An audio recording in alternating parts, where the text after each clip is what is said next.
Ну все, Юрий Ефимович, пожалуйста, расскажите следующий. Какой у нас там вопрос? Какой вопрос?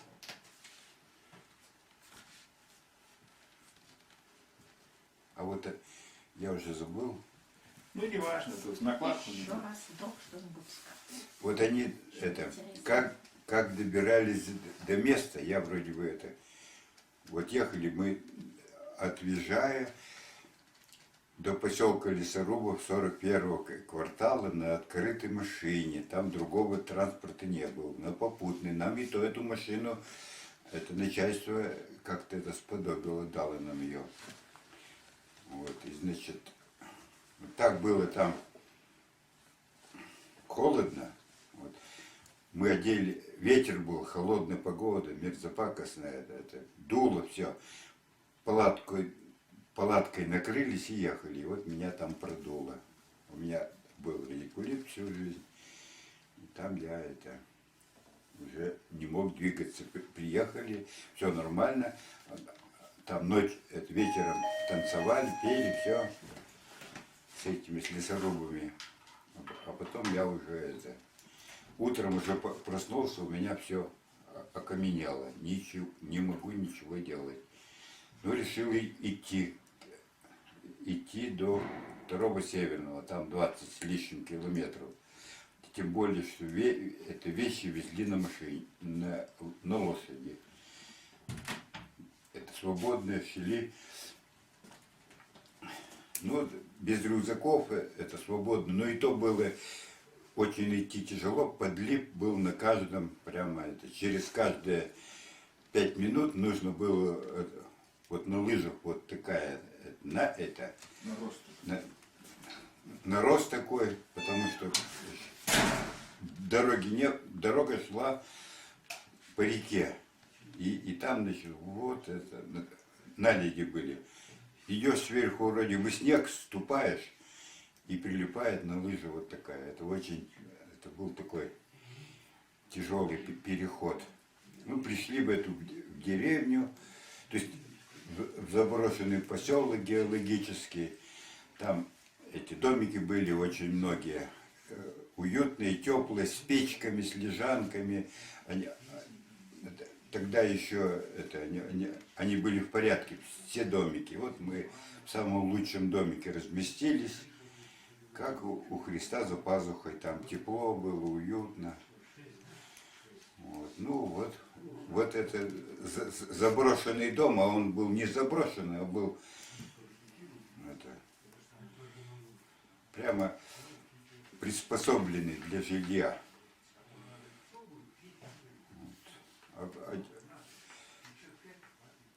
Проспали, ночь проспал, а утром вообще как каменный, ничего не могу никуда шевелиться. Ну, конечно, уже идти дальше это было бесполезно разговаривать, и поэтому вот пришлось вернуться обратно. Тут вот спрашивается, какова была жизнь человеку в советской стране. Да, это счастливая была жизнь, и все было. Вот кто там что-то говорит, это он все под влиянием этих ельциноидов, и хрущевцев, и гайдарастов говорит. Вот это все охаивает нашу жизнь. Счастливая была жизнь. Все было в магазинах, никаких проблем. Вот у меня вот такое восприятие. Что хотели, то покупали. А нам ничего и не надо было многого. Я не знаю, чего бы нам хотелось и чего бы не было. Петь можно было, вот тут спрашивается, можно ли было петь вообще, да не только петь, а плясать. Едем куда-то в поход, и в трамвае всегда, даже вот пляски там на вокзале, везде, никто никогда никакая милиция не остановит. Только вот в Серове там был такой инцидент, но это как исключение из той счастливой жизни. Это вот мое восприятие той эпохи. Опишите каждого участника группы Дятлов. Ну, все были друзья. Я не знаю, это как описывать. Женя Зиновьев ведь уже сказал, он их прекрасно всех знал, и он у него уже целая книга написана, поэтому зачем я это буду забирать хлеб у Жени Зиновьева. Вот.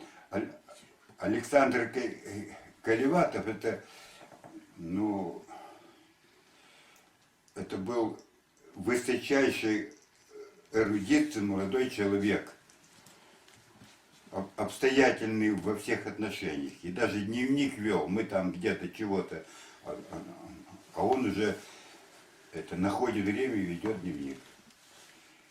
Дорошенко это, ну, такой же обстоятельный, как Игорь, но Игорь-то был более взвешенного поведения. А Юра Дорошенко был очень импульсивный. Он жил вот это, где это, реактивный, что-либо там где-то случится, он тут же проявляет и тут же бросается на помощь или там это. В общем, такой человек был, запоминающий, друг хороший. Ну, Зина Колмогорова это вообще была бы министром, если бы она получше Фурцевой, если бы она бы была всеобщей любимицей и находила с каждым человеком находила, ну прям это симпатию. Ее все любили, все ей симпатизировали, все ее любили. Золотарев. Это приобщился, вот я его увидел впервые, когда сели в поезд, вот сразу же песни общественные, анекдоты. Вот, ну вот как бы вот человек вот специально оказался вот такой веселый компанейский. Люда Дубенина, ну это вообще строгого воспитания. Девушка была принципиальная, она была полностью за советскую власть. У нее родители где-то работали большими начальниками в совнархозе. Вот, и она была вот так воспитана, что она это, я думаю, была хорошая пионерка, комсомолка. Я просто так, домыслы мои. Рустик Слободин. Родители у него были профессора, жили в профессорских корпусах. И он для нас был человеком из другой жизни, потому что богатый, успешный, элитарный. Но вел-то он себя необыкновенно скромно. Он был вот в поведении был очень смелый, такой спортивный. Там что-то где-то, он уже бегает, тренируется, волевой человек, ну, это высочайшей силы воли человек, но очень скромный. Его, вот все, кто его секция вся там, это сколько, 200-300 человек, его все звали, это как своего, Рустиком. Вот, и у него другого имени не было, Рустик. Коля Тибо, ну это очень внимательный, хороший друг для всех. Он, вот если идешь с ним в поход, мы были на Алтае, он тебе обязательно поможет. Тут удивительно. Я, допустим, шел, ну тоже у меня там был радикулит, там что-то, так он всегда вот это идет, он внимательно, он поможет рюкзак поднять, надеть. Вот такой вот человек, Коля Тибо. Ну, Гребенищенко это поэт Балагур. Вот в высшей степени порядочный человек. Вот что я могу сказать, это его все любили. Игорь Дятлов, ну уже это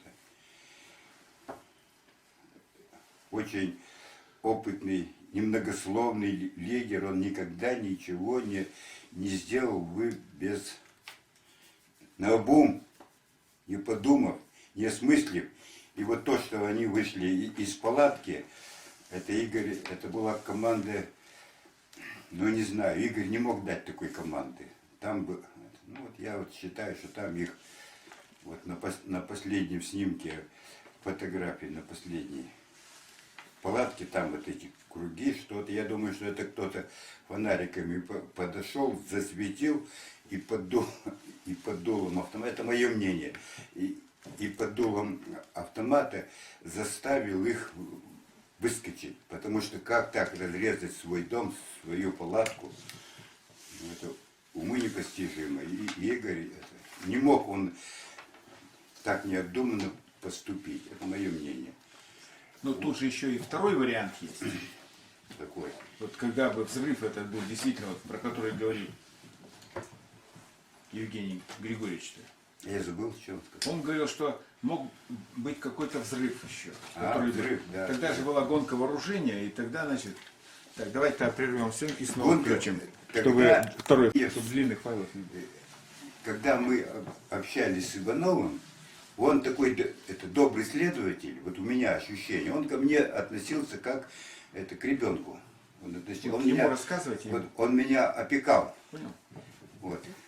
И, На него смотри. вот, как, Да. Запись идет. вот, и вот сразу же, вот мне сразу же тут же подсунул эти деньги прямо там в Бигделе. Вот там деньги остались, вот тебе, вот я тебе даю. Я отказываюсь теми фибрами души, а он мне вот отдает. И вот так потом он начал меня спрашивать, что говорят студенты о причинах гибели туристов. Я говорю, что все говорят, что это была лавина, потому что ничего другого их напугать не могло. Лавина. Ну потом, когда уже стали после 9 марта там похороны были эти, уже увидели, что у них был цвет лица такой желто-коричневый, то уже сразу, там у нас были опытные ребята, сразу вот такой цвет лиц навел их на мысль на том, что там могла быть радиация.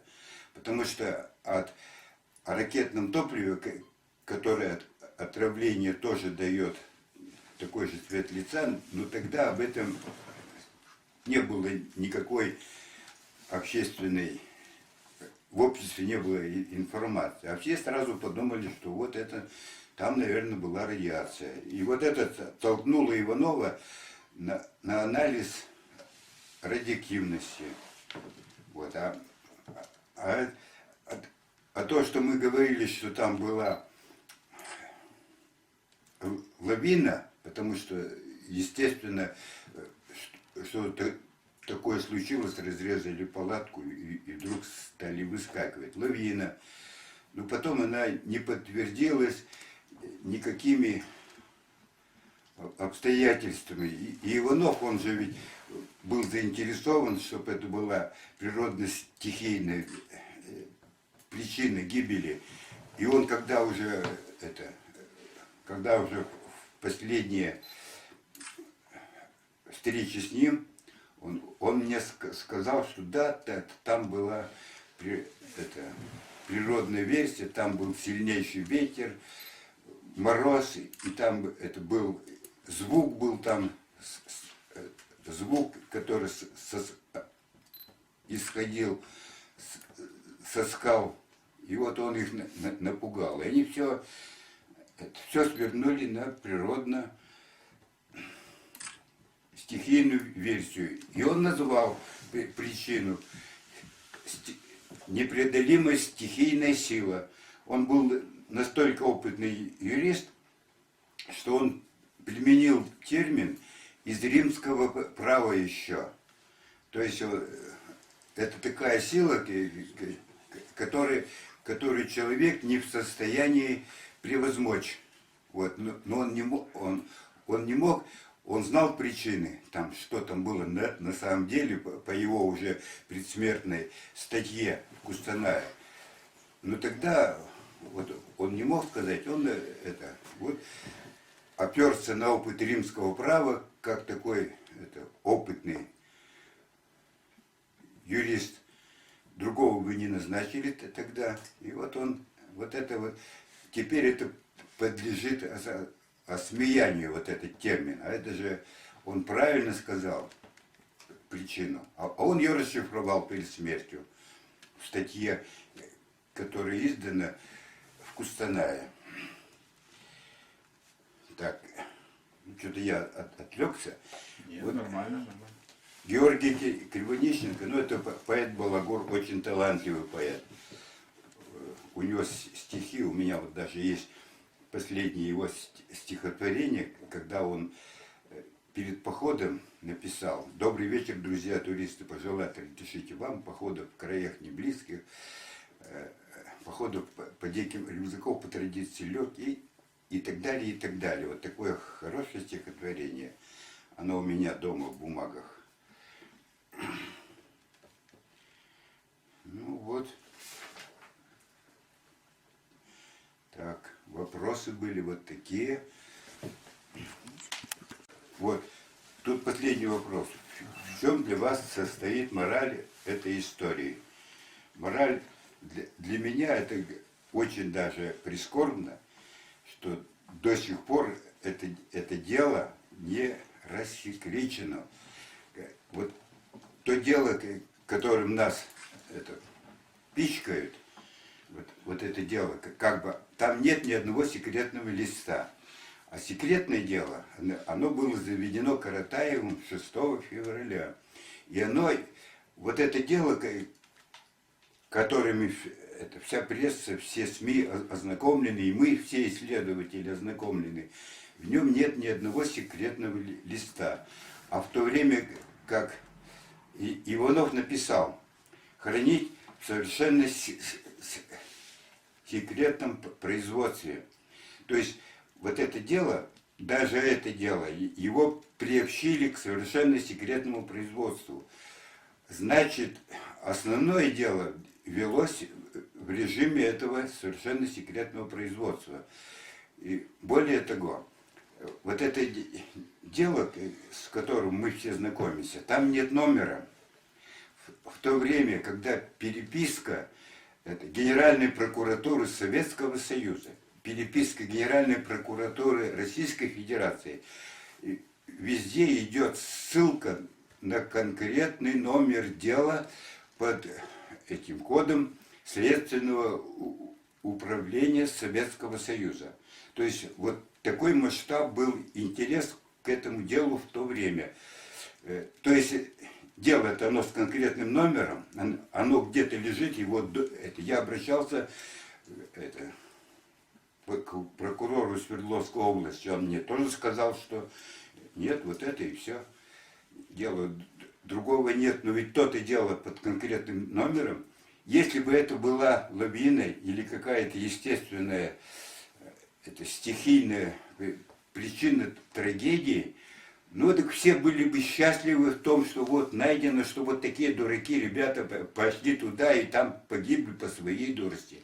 Но зачем тогда меня с директором института пригласил к себе член Политбюро Центрального комитета КПСС Кириленко, и вот этот директор меня с лекции отозвал, посадил в свою лимузин. Я тогда вообще никогда не ездил на таких лимузинах и вообще их издалека видел. Вот он меня посадил, и к этому Кириленко там целый полигон, кабинет, и этот Кириленко лично, этот Сионов меня толкает в эту дверь, сам дрожит, боится чего-то. Я тоже боюсь, что такое, почему я такой виновник, почему мне такое внимание. Дверь открылась, этот член президиума, этот Кириленко, встретил меня, вот так вот обнял за плечи. Я вот до сих пор не могу понять, почему-то такой интерес вот к этому гибели вот Дятловской группы. То есть на всех уровнях. Весь город об этом говорил. Вот все, что я могу сказать. Так, пока.